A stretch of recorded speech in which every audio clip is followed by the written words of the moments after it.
विश्वं दर्पणदृश्यमाननगरीतुल्यं निजान्तर्गतं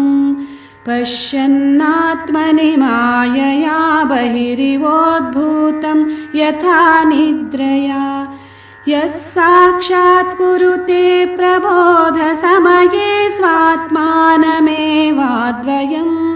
तस्मै श्रीगुरुमूर्तये नमः इदं श्रीदक्षिणामूर्तये तस्मै श्रीगुरुमूर्तये नमः इदं श्रीदक्षिणामूर्तये बीजस्यान्तरिवाङ्कुरोर्जगदिदं प्राङ्निर्विकल्पं पुनः मायाकल्पितदेशकालकलना वैचित्र्यचित्रीकृतं मायावीव विजृम्भयत्य